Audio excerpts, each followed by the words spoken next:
Jonatas Goldthorpe. Por meu espírito, 1859-1936. Certo dia, no ano de 1900, em Changte, no interior da China, passou um correio galopando à doida. Levava um despacho da imperatriz para o governador, ordenando que tomasse medidas para exterminar imediatamente todos os estrangeiros. Na horrenda carnificina que se seguiu, Jonatas Goldthorpe, com sua esposa e filhinhos, foram cercados por milhares de boxers, determinados a tirar-lhes a vida. O pai da família, ao cair no chão com uma tremenda pancada que quase lhe partiu o crânio, ouviu uma voz dizer-lhe: "Não temas, teus irmãos estão orando por ti." Antes de ficar inconsciente, viu chegar a galope um cavalo que ameaçava atropelá-lo. Ao voltar a si, percebeu que o cavalo caíra ao seu lado, esperneando de tal maneira que os seus atacantes foram obrigados a desistir do propósito de matá-lo. Assim, ele reconheceu que a mão de Deus o guardava maravilhosa e constantemente durante o tempo do morticínio dos boxers, no qual centenas de crentes foram mortos. Jonatas Goldthorpe e sua família foram salvos de inumeráveis situações angustiosas entre o povo amotinado, até que, por fim, 20 dias depois, chegaram ao litoral do país. Rosalind e Jonatas Goldthorpe tinham as suas vidas escondidas com Cristo em Deus. Eis como viviam nas suas próprias palavras. Não é somente tolice aceitar para nós mesmos a glória que pertence a Deus, mas é grave pecado, porque o Senhor diz: "A minha glória a outrem não darei."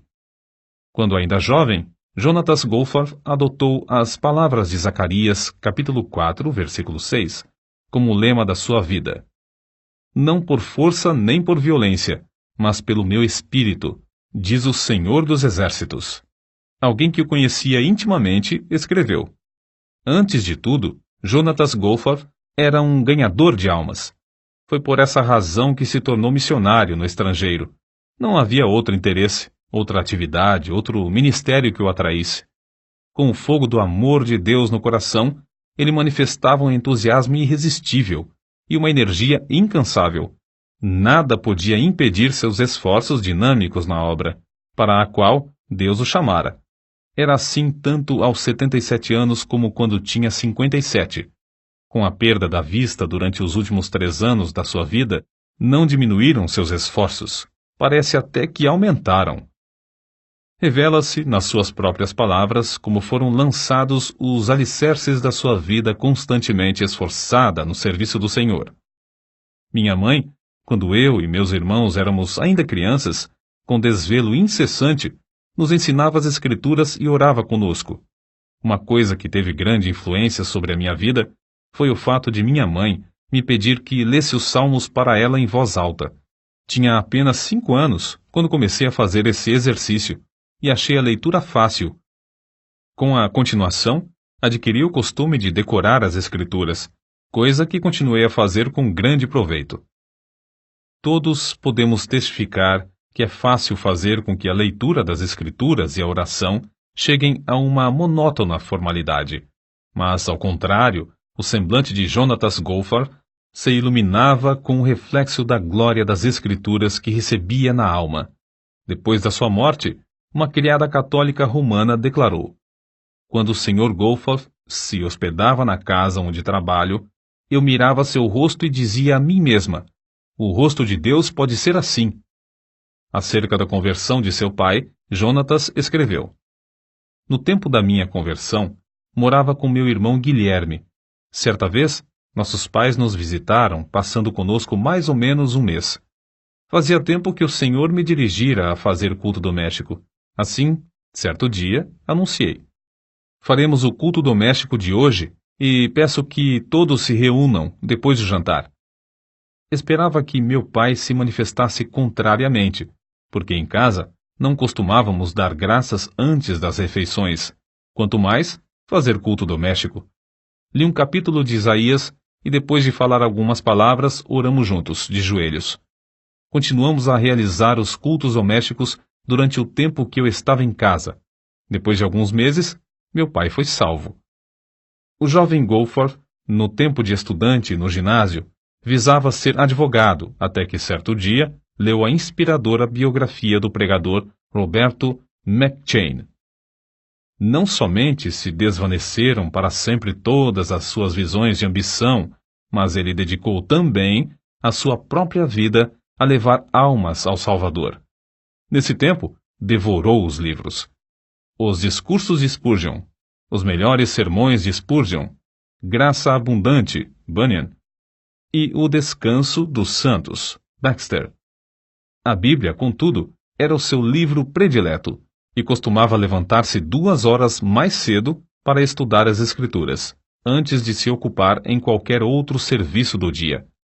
Acerca da sua chamada nesse tempo, ele escreveu: apesar de sentir-me dirigido ao ministério da palavra, recusava terminantemente ser missionário no estrangeiro.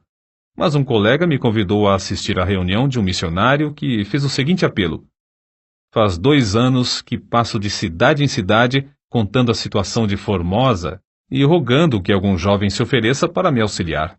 Mas parece que não consegui transmitir com êxito a visão a nenhum. Volto então sozinho. Dentro de pouco tempo, meus ossos estarão embranquecendo na encosta de um morro em Formosa. Quebranta-me o coração saber que nenhum moço se sente dirigido a continuar o trabalho que iniciei.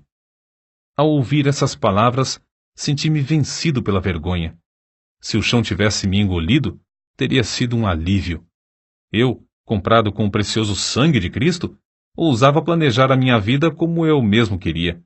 Ouvi a voz do Senhor dizer: a quem enviarei? E quem há de ir por nós? E respondi: eis-me aqui, envia-me a mim. Desde então, sou missionário. Lia avidamente tudo o que podia achar acerca de missões no estrangeiro e me esforçava por transmitir aos outros a visão que eu alcançara, a visão dos milhões da terra sem oportunidade de ouvir um pregador. Por fim, chegou o tempo de iniciar seus estudos em Toronto. O primeiro domingo, ele o passou trabalhando entre os prisioneiros da prisão Don, um costume que preservou durante todos os anos de estudos nessa cidade. Durante a semana, dedicava muito tempo a andar de casa em casa ganhando almas para Cristo. Quando o diretor do colégio onde estudava perguntou-lhe quantas casas visitara durante os meses de junho a agosto, ele respondeu: 960. Foi nesse tempo dos estudos que Jonatas Goforth se casou com Rosalind Bell Smith. Acerca do encontro de ambos, ela escreveu: comecei, aos 20 anos de idade, a orar pedindo que, se o Senhor desejasse que eu me casasse, ele me dirigisse um moço inteiramente dedicado a ele e ao seu serviço. Certo domingo, achei-me em uma reunião de obreiros da Toronto Mission Union. Um pouco antes de começar a reunião, alguém à porta chamou Jonatas Goforth. Ele, ao levantar-se para ir lá fora, deixou a Bíblia na cadeira. Então, eu fiz uma coisa que nunca pude explicar. Nem para ela achei desculpas. Senti-me impelida a ir à cadeira dele, apanhei a Bíblia e voltei à minha cadeira. Ao folhear rapidamente o livro, achei-o quase gasto pelo uso, e marcado de capa a capa. Fechei-o e, sem demora, coloquei-o de novo na cadeira. Tudo isso aconteceu em um intervalo de poucos segundos. Ali, sentada no culto, eu disse a mim mesma: esse é o moço com quem seria bom que eu me casasse. No mesmo dia fui apontada, juntamente com outras pessoas, para abrir um ponto de pregação em outra parte de Toronto. Jonatas Goforth estava também entre o grupo. Durante as semanas que se seguiram, eu tive muitas oportunidades de ver a verdadeira grandeza da alma desse homem, a qual nem seu exterior desprezível podia esconder. Assim, quando ele me perguntou: queres unir a tua vida à minha para irmos à China? Sem vacilar um só momento, respondi: quero. Mas, alguns dias depois, foi grande a minha surpresa quando ele me perguntou: prometes nunca me impedir de colocar o Senhor e a sua obra em primeiro lugar, mesmo antes de ti? Era essa mesma qualidade de moço que eu pedira, em oração, para que Deus me desse como marido. Então, firmemente respondi: prometo fazê-lo sempre. Oh, como fora benigno o mestre ao esconder-me o que essa promessa significava. Poucos dias depois de eu haver prometido o que me pediu, veio a primeira prova. Eu sonhava, como mulher que era, com o bonito anel de casamento que ia receber. Foi então que Jonatas me disse: "Não te importas se eu te não comprar uma aliança?" A seguir, explicou com grande entusiasmo como se esforçava na distribuição de livros e folhetos sobre o trabalho na China. Queria economizar o mais possível para essa importante obra. Ao ouvi-lo, e depois de contemplar a luz no seu rosto, as visões de uma aliança bonita se desvaneceram.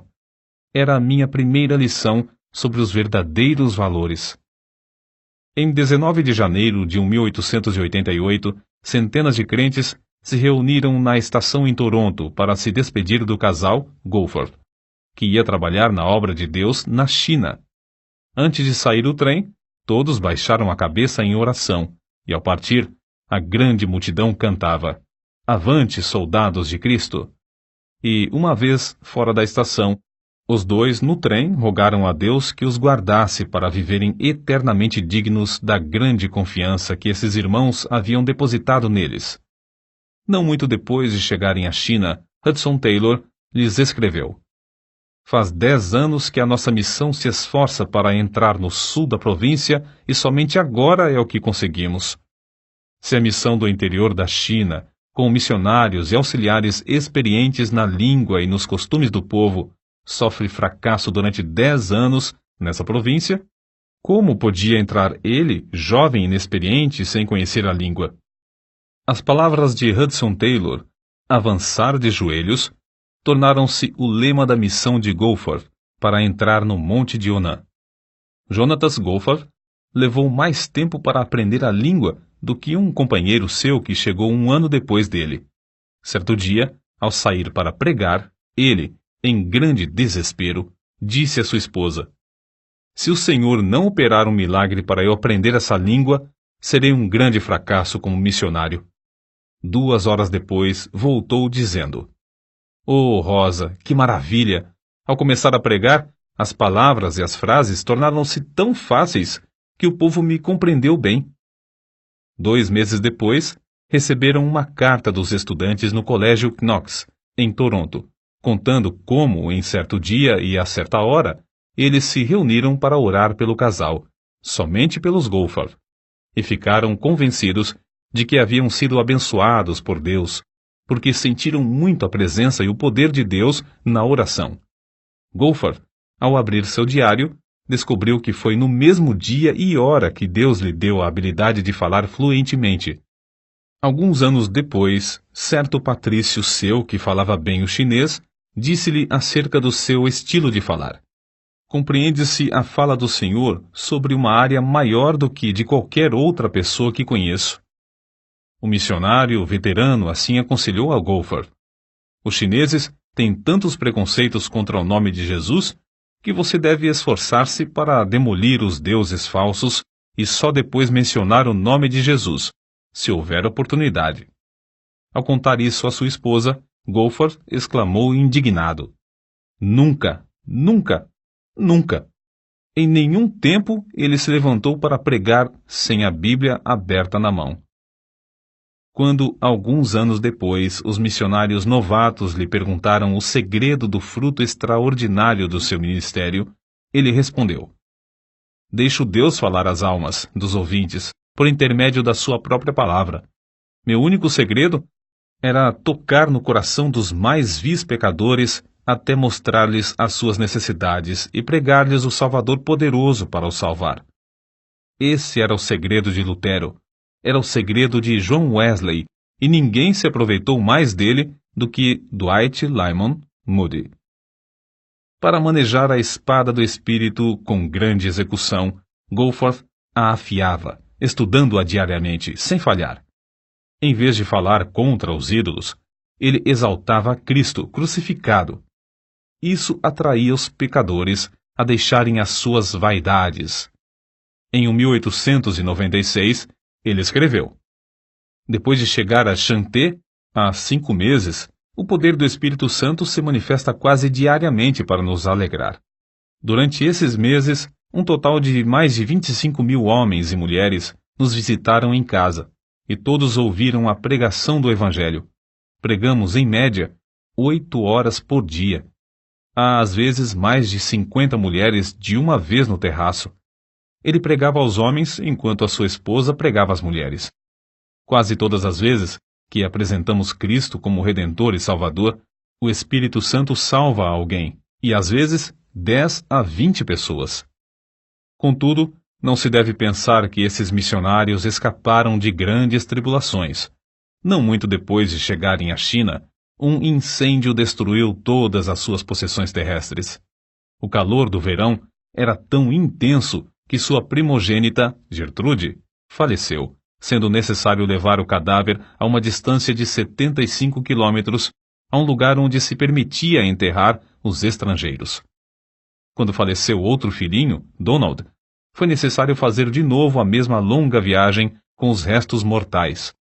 Depois de passarem 12 anos na China, as águas de uma enchente subiram à altura de 2 metros dentro da casa e eles novamente perderam tudo quanto tinham. No ano 1900, logo após outra filha, Florença, morrer de meningite, veio a insurreição dos Boxers, acerca da qual já nos referimos. No levante dos Boxers, muitas centenas de missionários e crentes foram brutalmente mortos. Só a mão de Deus os guiou e os sustentou na fuga de Chanté, já que foi preciso enfrentar uma viagem de 1.500 quilômetros, em tempo de intenso calor e de doença, em um dos 4 filhos. Inúmeras vezes foram cercados pelas multidões que clamavam: "Matai-os! Matai-os!" Uma vez, a multidão enfurecida arremessou pedras tão grandes que quebraram a espinha dos cavalos que puxavam a carroça, mas todas as pessoas do grupo escaparam. Goforth levou vários golpes de espada, um dos quais atingiu o osso do braço esquerdo, quando o ergueu para defender a cabeça. Apesar de o grosso capacete que tinha na cabeça ficar quase inteiramente cortado em pedaços, ele conseguiu manter-se em pé, até que recebeu um golpe que, por pouco, não lhe partiu o crânio. Mas Deus não permitiu que a mão dos homens os destruíssem, porque ainda tinha uma grande obra para fazer na China por intermédio desses servos. Assim, sem poder cuidar das feridas e com as roupas ensanguentadas, o grupo enfrentava as multidões furiosas, dia após dia, até alcançar Xangai. De lá, a família embarcou em um navio para o Canadá. Logo que diminuiu o perigo na China, os nossos incansáveis heróis estavam novamente ocupados no trabalho em Chanté. A região foi dividida em 3. A parte que caiu, em sorte, a Goforth, foi o vasto território ao norte da cidade, com inúmeras vilas e povoados. O plano de Goforth era alugar uma casa em um centro importante, passar um mês evangelizando e depois mudar-se para outro centro. Queria que a sua esposa pregasse no pátio da casa de dia enquanto ele e seus auxiliares pregavam nas ruas e nos povoados ao redor. À noite, faziam os cultos juntos, ela tocando o harmônio. No fim do mês, podiam deixar um dos auxiliares discipulando os novos convertidos, enquanto o grupo passava para outro centro. Acerca desse plano, a esposa de Goforth escreveu: "De fato, o plano foi bem concebido, a não ser por uma coisa. Não se lembrou dos filhos que perdemos. Lembrei-me de como os meninos com varíola em Ropei me cercaram quando segurava a criança no colo. Lembrei-me das 4 covas de nossos pequeninos. E endureci o coração, como pederneira, contra o plano. Como meu marido suplicava dia após dia: Rosa, por certo o plano é de Deus, e receio o que possa acontecer aos filhos se desobedecermos. O lugar mais seguro para ti e os filhos é no caminho da obediência. Pensas em guardar os filhos seguros em casa, mas Deus pode mostrar-te que não podes. Contudo, Ele guardará os filhos se obedecer-lhes, confiando nele." Não muito depois, Wallace caiu doente de disenteria asiática, e por 15 dias lutamos para salvar a criança. Meu marido me disse: "Oh, Rosa, cede a Deus antes de perder tudo." Mas parecia-me que Jonatas era duro e cruel. Então nossa filha Constância caiu enferma da mesma doença. Deus revelou-se a mim como um pai em quem eu podia confiar para conservar os meus filhos. Baixei a cabeça e disse: ó Deus, é tarde demais para a constância, mas confio em ti. Guarda os meus filhos. Irei aonde quer que me mandes. Na tarde do dia em que a criança faleceu, mandei chamar a senhora Wang, uma crente fervorosa e amada, e lhe disse: não posso contar-lhe tudo agora, mas estou resolvida a acompanhar meu marido nas viagens de evangelização. Quer ir comigo? Com lágrimas nos olhos, ela respondeu: não posso, pois a menina pode adoecer sob tais condições. Não querendo insistir, pedi que ela orasse e me respondesse depois. No dia seguinte, ela voltou com os olhos cheios de lágrimas e, com um sorriso, disse: irei com vocês. Grifo do autor. É coisa notável que não tenha falecido mais nenhum filho dos Goforth na China, apesar dos muitos anos que passaram na vida nômade de evangelização. Goforth observou tão fielmente seu costume de levantar-se às 5 horas para a oração e estudo das Escrituras, como quando estava em casa, em Chanté. Geralmente, para o estudo, tinha de ficar em pé diante da janela, com as costas viradas para a família. Acerca da obra em Chanté, são de Goforth essas palavras: nos primeiros anos de meu trabalho na China, contentava-me com a lembrança de que sempre há a sementeira antes da colheita. Mas já eram passados mais de 13 anos, e a colheita parecia ainda distante. Tinha certeza de que haveria uma coisa melhor para mim, se eu tivesse a visão e a fé necessárias para adquiri-la. Estavam constantemente perante mim as palavras do Mestre em João capítulo 14, versículo 12. Na verdade vos digo que aquele que crê em mim também fará as obras que eu faço, e as fará maiores do que estas, porque eu vou para meu Pai. E sentia profundamente como no meu ministério faltavam as maiores obras. No ano de 1905, Jonatas Goforth leu na autobiografia de Carlos Finney que um lavrador podia, com muita razão, orar pedindo uma colheita material independentemente de se cumprirem as leis da natureza, assim como os crentes podem esperar uma grande colheita de almas sem se cumprirem as leis que governam a colheita espiritual. Resolveu, então, saber quais eram essas leis, e decidiu-se a cumpri-las a qualquer preço. Fez um estudo a fundo e de joelhos sobre o Espírito Santo e escreveu as notas nas margens da sua Bíblia chinesa. Quando começou a ensinar essas lições aos crentes, houve grande quebrantamento, com confissão de pecados. Foi na grande exposição idólatra de Sun Yat-sen que Deus primeiramente mostrou seu grande poder no ministério de Goforth. Durante o sermão, um obreiro exclamou em voz baixa: esse povo está tão comovido pela pregação como a multidão no dia de Pentecostes pelo sermão de Pedro. Na noite do mesmo dia, um salão alugado e que não comportava toda a grande multidão pagã que queria assistir, Goforth pregou sobre o texto: levando ele em seu corpo os nossos pecados sobre o madeiro. Quase todos mostraram-se convictos do pecado, e quando o pregador fez o apelo, levantaram-se clamando: queremos seguir a esse Jesus que morreu por nós. Um dos obreiros presentes assim expressou o que viu: irmão, aquele a quem oramos durante tanto tempo para que viesse, veio de fato esta noite. Nos dias que se seguiram, pecadores foram salvos em todos os pontos de pregação e em todos os cultos. Acerca do avivamento que nesse tempo visitou a Coreia, um dos missionários escreveu sobre o que presenciou. Os missionários eram como os demais crentes. Não havia alguém entre eles de talento extraordinário. Viviam e trabalhavam como quaisquer outros, a não ser nas orações. Nunca senti a presença divina como a senti nos seus rogos a Deus. Parecia que esses missionários nos levavam ao próprio trono no céu. Fiquei muito impressionado, também, ao ver como o avivamento era prático. Havia dezenas de milhares de homens e mulheres transformados completamente pelo fogo divino. Grandes templos, com assentos para 1.500 pessoas, ficavam superlotados. Era necessário realizar um culto para os homens e, em seguida, outro para as mulheres, a fim de que todos pudessem assistir. Em todos ardia o desejo de espalhar as boas novas. Crianças se aproximavam das pessoas que passavam pelas ruas, rogando-lhes que aceitassem a Cristo por seu Salvador. A pobreza do povo da Coreia era conhecida em todo o mundo. Contudo, havia tanta liberdade nas ofertas que os missionários não queriam ensinar mais sobre o dever de contribuir.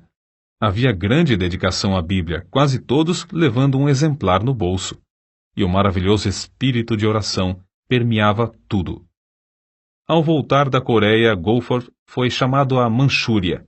Mais tarde, ele escreveu: "Quando iniciei a longa viagem, estava convicto de que eu tinha uma mensagem de Deus para entregar àquele povo, mas não tinha ideia de como presidir a um avivamento.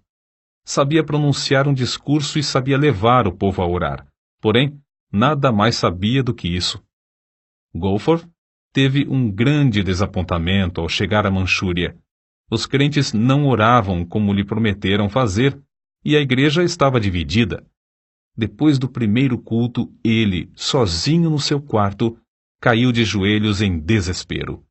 E Deus respondeu à sua insistência, enviando tão grande desejo de oração às igrejas e tão profunda contrição pelo pecado, que elas não somente foram purificadas de toda classe de pecado, inclusive dos mais horrendos crimes, mas os perdidos, em grande número, vinham e eram salvos.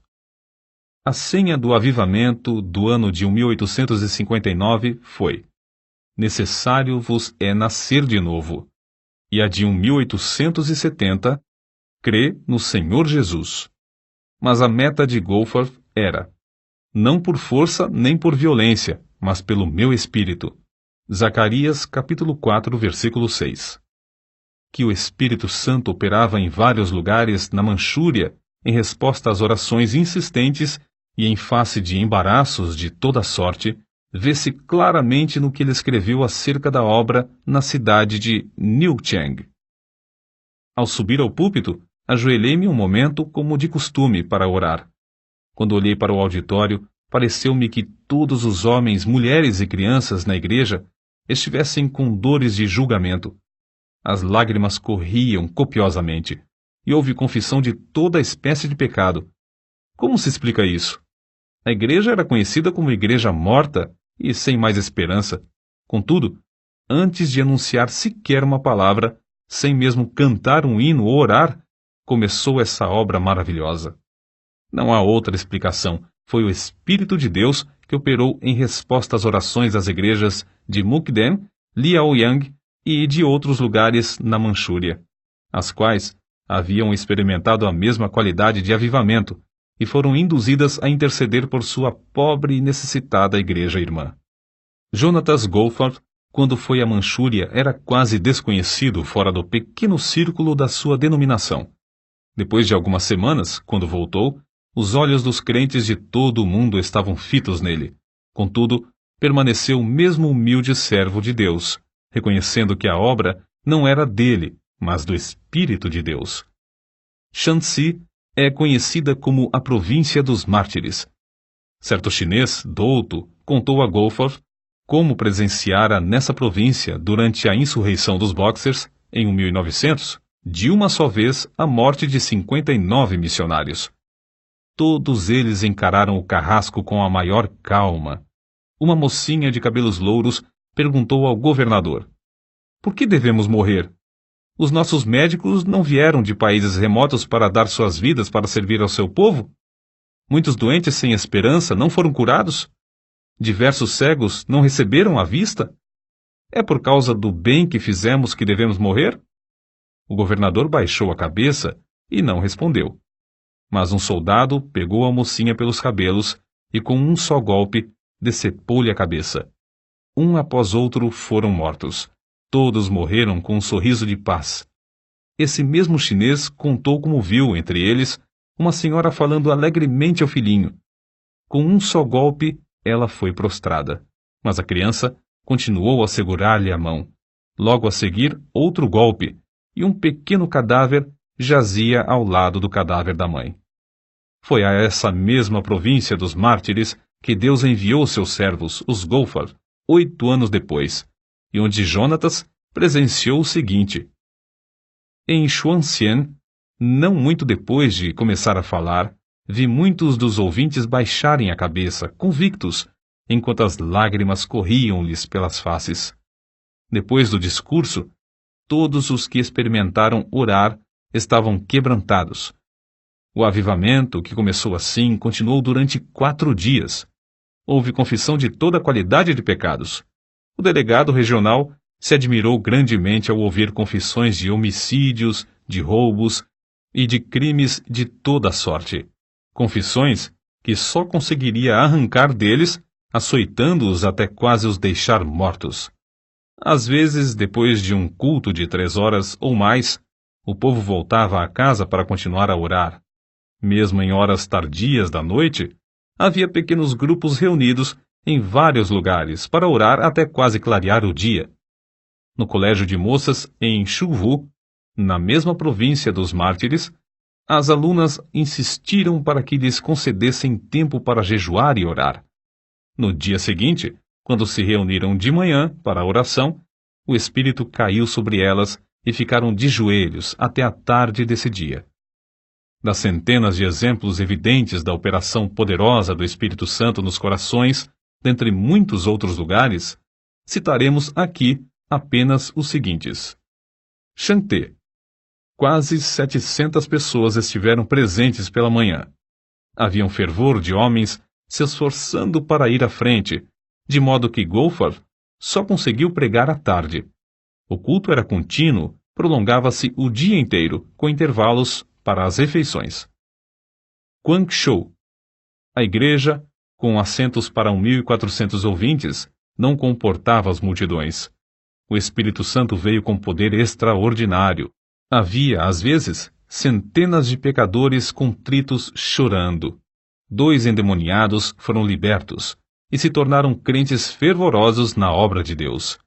Em 4 anos, o número dos salvos aumentou de 2.000 para 8.000. Xuntefu.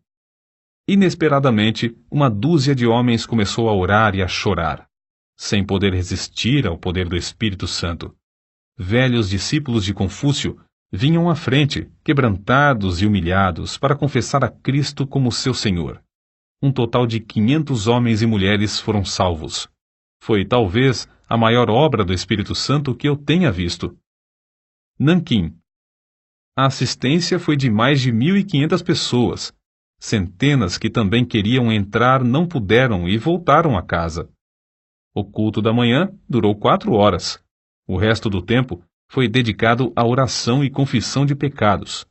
A massa de pessoas que desejava chegar ao estrado para confessar seus pecados foi tão grande que se tornou necessário construir outra escada. Subi de novo ao estrado, às 3 horas da tarde, para iniciar o segundo culto. Centenas de pessoas, nesse momento, começaram a vir à frente, e por isso eu não pude pregar. Às 9 horas da noite, 6 horas depois de iniciar o culto, fui obrigado a me retirar e embarcar para Pequim, onde os crentes me esperavam para outra série de cultos. Shantung. O avivamento foi tão grande que cerca de 3.000 membros foram acrescentados à igreja em 3 anos. Acerca dos cultos entre os soldados do general Feng, a esposa de Goforth escreveu: Desde o início sentimos a presença de Deus. 2 vezes, todos os dias, Goforth tinha auditórios de cerca de 2.000 pessoas, principalmente oficiais, que se mostravam grandemente interessados.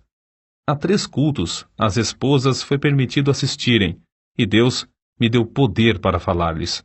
Quase todas declararam-se prontas a seguir a Cristo.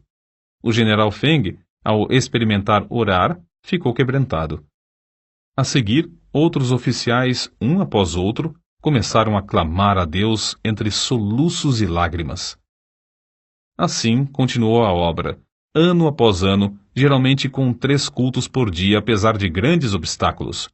No período da seca de 1920, 30 a 40 milhões dos habitantes ao redor encararam a morte pela fome. Em 1924, Goforth escreveu à sua esposa, forçada por doença a voltar ao Canadá. Completo hoje 65 anos. Oh, como cobiço, mais que qualquer avarento cobiça o ouro, 20 anos ainda para ganhar almas. Depois de completar 68 anos de idade e sua esposa 62, idades em que a maioria dos homens se afasta do serviço ativo, os dois foram enviados para um campo inteiramente novo na Manchúria. Dessa vez, um campo distante, vasto e frio, que se estende até as fronteiras da Rússia e da Mongólia. Acerca da sua partida, Goforth escreveu: certo dia, em fevereiro de 1926, minha esposa estava deitada esperando a chegada da assistência para levá-la ao Hospital Geral de Toronto. De repente, a campainha da porta e a do telefone tocaram simultaneamente. Pelo telefone, foram avisados de que não haveria lugar no hospital antes de 3 dias. Na porta, recebemos um cabograma do general Feng, da China, rogando que eu fosse sem demora. Nesse momento, eu disse à minha esposa: que farei? Não posso deixar-te. Todos pensávamos que ela não viveria muitos meses mais. Minha esposa, depois de orar, disse: vou contigo. Os membros da junta estavam reunidos na ocasião. Apresentei-lhes o cabograma do general Feng e concordaram que eu fosse. Mas quando os informaram de que minha esposa queria acompanhar-me, mostraram-se horrorizados, respondendo que ela morreria no caminho. Então eu lhes disse: os irmãos não conhecem essa mulher como eu. Quando ela diz que vai, ela vai. Assim, concordaram em que ela fosse.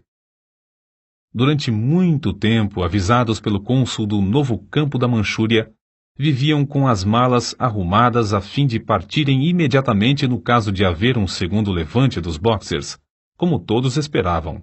Contudo, desde o início, Deus honrou o serviço desses servos, conforme se lê no que ele escreveu na avançada idade de 70 anos.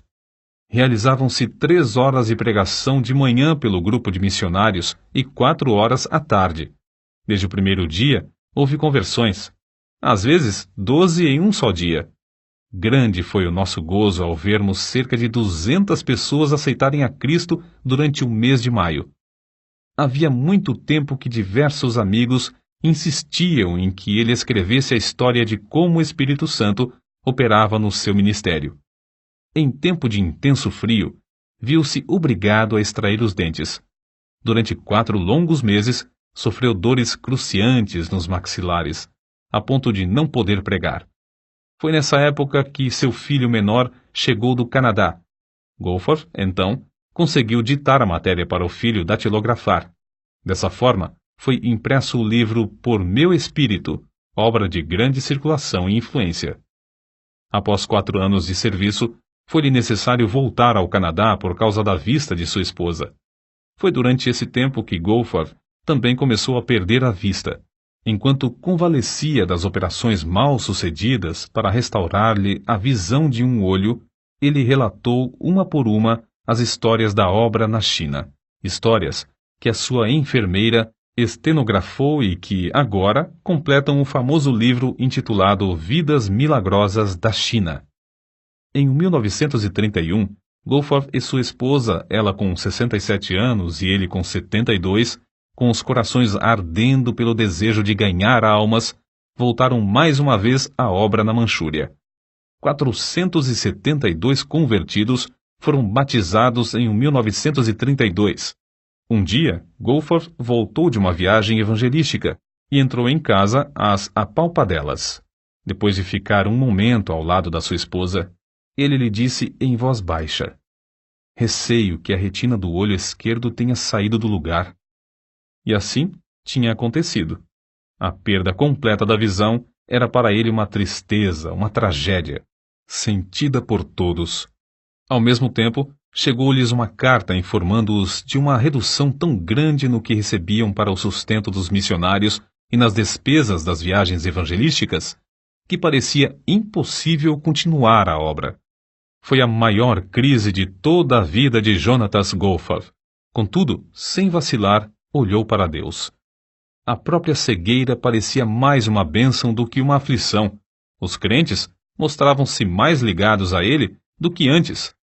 Vencendo o desânimo inevitável dos que perdem a vista, não cessou de pregar com a Bíblia que amava, aberta nas mãos. No ano de 1933, 778 convertidos foram batizados. Por fim, os Gophers cederam ao apelo dos crentes do Canadá a que retornassem à terra natal para animar as igrejas no envio de mais missionários. Durante os preparativos para a viagem, souberam que 966 convertidos foram batizados naquele ano, o 1934. O culto de despedida foi um dos mais comoventes em toda a história da obra missionária. O obreiro tão amado pelos crentes, agora, por causa da cegueira, não podia ver como tinham enfeitado o templo, mas eles bondosamente, e com prazer, lhe descreveram tudo acerca das muitas e lindas bandeiras de seda e veludo que cobriam inteiramente as 4 paredes do templo. Os pregadores que falaram o fizeram chorando. Um deles disse: "Agora Elias está para sair de nosso meio, e cada um de nós deve tornar-se um Eliseu." Na hora da despedida, havia uma multidão de crentes chorando na plataforma da estação. Gophers, sentado diante da janela do trem, com o rosto virado para aqueles crentes que tanto amava, mas não podia ver, continuava a fazer-lhes sinais com a cabeça, de vez em quando levantando os olhos para cima, indicando assim a bendita esperança de uma reunião no céu. Quando o trem partiu, os crentes, com os olhos cheios de lágrimas, tentaram acompanhá-lo, correndo paralelamente, a fim de conseguirem olhar mais uma vez para o rosto desses queridos missionários. Durante 18 meses, Gophers pregou a grandes auditórios no Canadá e nos Estados Unidos. Dia após dia, esse veterano estava em pé diante desses auditórios, com a sua amada Bíblia aberta nas mãos. Abria o livro aproximadamente na página que desejava e citava as passagens de cor durante o sermão. Isso ele fazia com tanta prática, tendo os olhos abertos, que era difícil crer que as não lia como outrora. O ponto principal de suas mensagens descobre-se nas palavras que lhe disse certo dia a sua esposa: "Querida, acabo de fazer um cálculo mental que prova com certeza qual o resultado de dar ao Evangelho a oportunidade de operar. Se cada um dos missionários enviados à China tivesse levado tantas almas a Jesus como os 6 missionários do nosso campo durante o ano de 1934, o último ano que passamos na Manchúria, isto é, 166 almas por cada missionário, o número de conversões na China teria alcançado a cifra de quase 1 milhão, em vez de apenas 38.724. Isto é, teria sido 25 vezes maior." Grifo do autor. Certo dia, quando tinha de pregar somente à noite, ele disse à sua esposa: "Em vez de sairmos de casa hoje, acho melhor participarmos de um banquete da palavra. Lê para mim o precioso Evangelho de João." Ela leu 16 capítulos desse livro. Percebia-se que era um verdadeiro banquete para ele, pela atenção que prestava à leitura de certas passagens. Antes de falecer, tinha lido a Bíblia de capa a capa mais de 73 vezes. Na noite do dia 7 de outubro de 1936, Jonatas Gophers, depois de um discurso fervoroso e longo sobre o tema Como o fogo do Espírito varreu a Coreia, deitou-se tarde para dormir. Às 7 horas da manhã seguinte, a sua esposa levantou-se e vestiu-se. Logo a seguir, verificou que foi mais ou menos no mesmo momento em que ela se levantou que ele, dormindo aqui na terra, num instante, acordou na glória, vendo de novo. Poucos dias antes, ele tinha dito que se regozijava em saber que o primeiro rosto que ia ver seria o de seu Salvador. 5 anos e meio depois de Jonatas Gophers haver dormido no Senhor, Rosalind Gophers reuniu-se ao seu amado marido e companheiro de lutas. As últimas palavras que pronunciou foram estas: "O rei me chama, estou pronta." Dela também pode-se dizer, como foi dito a respeito dele: entregava-se à oração e ao estudo da palavra para saber a vontade de Deus.